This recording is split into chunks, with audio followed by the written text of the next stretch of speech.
Welcome everybody. আমি doctor Shibashis Sasmal, MBBS, MD, PMR, EULAR certificate holder in rheumatology. আমি commonly একটা কোশ্চেনের সম্মুখীন হই যে as a PMR or physical medicine and rehabilitation specialist আপনি কি কি ধরনের পেশেন্ট দেখেন বা কি কি রোগের সম্মুখীন হন, আপনারা কি ধরনের ট্রিটমেন্ট করেন। আজকে এই ভিডিওটা সংক্ষেপে ওটা বলারই চেষ্টা করব। As a PMR specialist both outdoor এবং ক্লিনিকে আমি বিভিন্ন ধরনের স্পেকট্রাম অফ পেশেন্টসের সম্মুখীন হই। আমি সংক্ষেপে ওটাকে লিস্টিং করার চেষ্টা করছি। সবচেয়ে কমনলি যেটা আমাদের কাছে আসে সেটা হলো পেনের পেশেন্ট, পেন বা ব্যথা বা যন্ত্রণার পেশেন্ট। আমরা বোথ অ্যাকিউট এবং ক্রনিক পেন দুটোকেই ট্রিট করি। অ্যাকিউট পেন মানে হলো সদ্য যে ব্যথাটা শুরু হয়েছে, এবং ক্রনিক পেন হলো যে ব্যথা বহুদিন ধরে চলছে। সেই পেন বিভিন্ন ধরনের হয়, মাসেল পেন বা পেশির ব্যথা, বোন এবং জয়েন্ট পেন, হাড়ে হাড়ে অথবা জয়েন্টের ব্যথা, নিউরোপ্যাথিক পেন বা নার্ভ রিলেটেড পেন বা স্নায়ুর সঙ্গে সম্পর্কিত যে ব্যথা, অনেকে কমন ভাষায় যেটা বলে থাকেন শিরার ব্যথা, যেমন sciatica pain, lumbar radiculopathy, cervical radiculopathy ইত্যাদি। কমনলি ডায়াবেটিক নিউরোপ্যাথিও আমরা ট্রিট করে থাকি।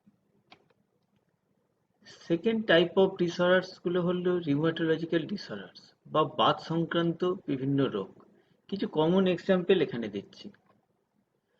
যেমন সবচেয়ে কমনলি আসে অস্টিওআর্থ্রাইটিস, যেটা সবচেয়ে বয়সজনিত কমন যে বাত, সবচেয়ে বেশি এফেক্টেড করে হাঁটুর জয়েন্টকে। তারপরেই যেটা আসে রিউমাটয়েড আর্থ্রাইটিস। এখানে বড় জয়েন্টের সঙ্গে আমাদের হাতের এবং পায়ের ছোট জয়েন্টগুলোকে ইনভলভ করে, এবং আঙুলগুলি যদি ঠিক সময় না ট্রিটমেন্ট করা হয় বিকৃত আকৃতি ধারণ করে। গাউটি আর্থ্রাইটিস বা যেটা আমরা বলে থাকি ইউরিক অ্যাসিড থেকে যে বাত হয়। অ্যাঙ্কাইলোজিং স্পন্ডাইলাইটিস এবং স্পন্ডাইলো আর্থ্রাইটিস গ্রুপের অন্যান্য বাতগুলি।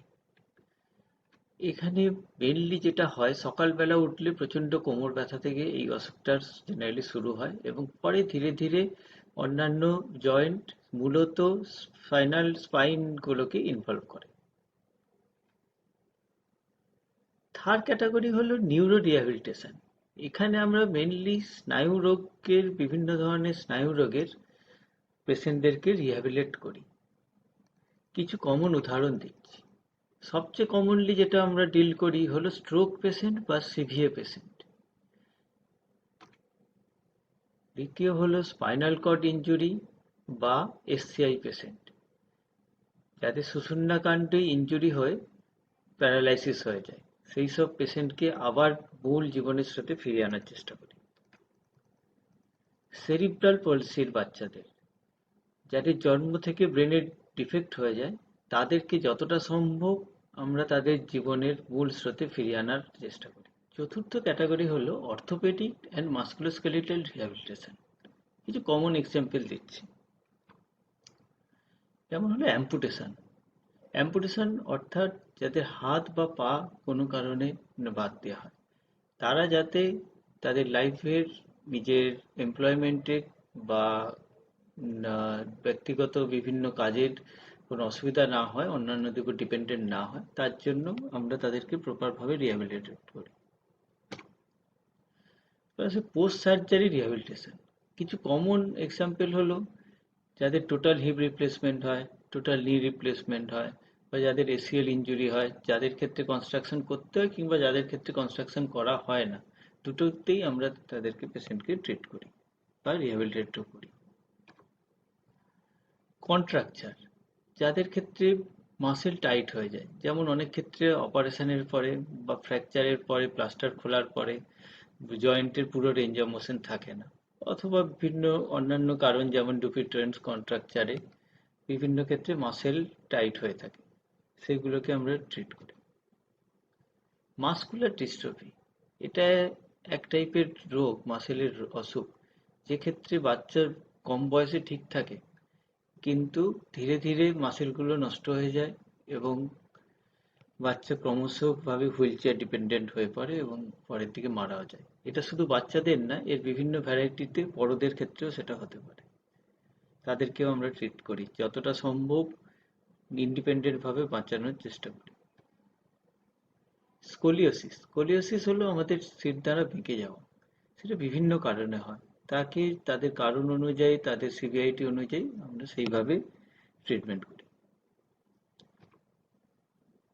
এছাড়াও আরো অন্যান্য বিভিন্ন স্পেকট্রাম আছে।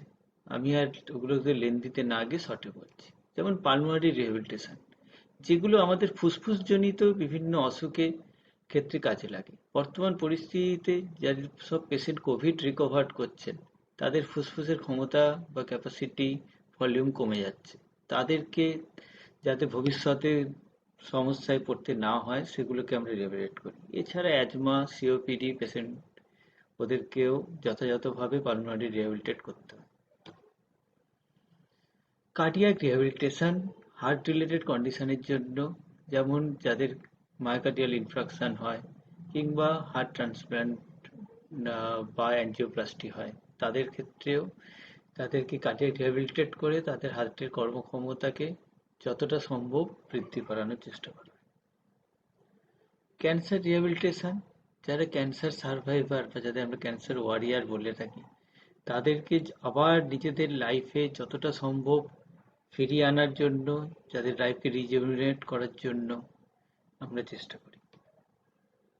সেক্সুয়াল রিহ্যাবিলিটেশন, যাদের বিভিন্ন সেক্স টাইপ রিলেটেড প্রবলেম থাকে, তাদেরকেও ঠিক সঠিকভাবে রিহ্যাবিলিটেট করলে বেশিরভাগ ক্ষেত্রেই তাদের প্রবলেমগুলো অনেকটাই সেরে যায়। ভেস্টিবুলার রিহ্যাবিলিটেশন, এই ধরনের পেশেন্ট আমরা প্রচুর পাই, যারা মাথা ঘোরানো বা ভার্টাইগো বা ব্যালেন্সে প্রবলেম নিয়ে আসে। তাদেরকে যথাযথভাবে রিহ্যাবিলিটেট করলে তারা অনেকটাই সুস্থ হয়ে ওঠে। শুধুমাত্র মেডিসিনের মাধ্যমে অনেক সময় ওরা ঠিক নাও হতে পারে। ভোকেশনাল রিহ্যাবিলিটেশন, ভোকেশনাল রিহ্যাবিলিটেশনে আমরা কি করি, যেসব পেশেন্ট বা মানুষ তাদের ডিসেবিলিটির জন্য তাদের এমপ্লয়মেন্টকে মেনটেন করতে পারেন না বা ফিরতে পারেন না, তাদের ক্ষেত্রে আমরা চেষ্টা করি তাদের এমপ্লয়মেন্টে ফেরানো কিংবা তাদেরকে নতুন করে কোনো এমপ্লয়মেন্টের সঙ্গে যুক্ত করা। এছাড়াও আছে গাইনোকোলজিক্যাল রিহ্যাব, আমি আর ডিটেলসে যাচ্ছি না। আমাদের সাবজেক্টে আমরা different mode of treatment use করি। সবার প্রথমেই বলি ফার্মাকোলজিক্যাল মোড অফ ট্রিটমেন্টের, যেক্ষেত্রে আমরা বিভিন্ন ধরনের ওষুধ প্রয়োগ করে রোগের কারণ অথবা কোএক্সিস্টেড কোনো অসুখকে ট্রিট করার চেষ্টা করি। তারপরে আছে নন ফার্মাকোলজিক্যাল ট্রিটমেন্ট, তার মধ্যে পড়ে physical therapy, different modality, lifestyle modification, বিভিন্ন রকমের পোশ্চার কেয়ার ইত্যাদি। তারপরে যেটা আসে ইন্টারভেনশনাল ম্যানেজমেন্ট, যেটা ধীরে ধীরে ক্রমশ গ্রোয়িং।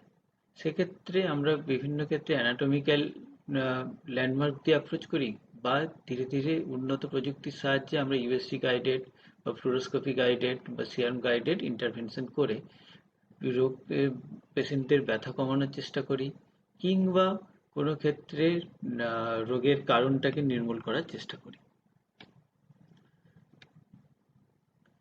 আশা করি আমি একটা জেনারেল কনসেপ্ট ক্রিয়েট করতে পারলাম যে অ্যাজ এ পিএমআর স্পেশালিস্ট আমি কি ধরনের কন্ডিশনগুলোকে ট্রিট করি।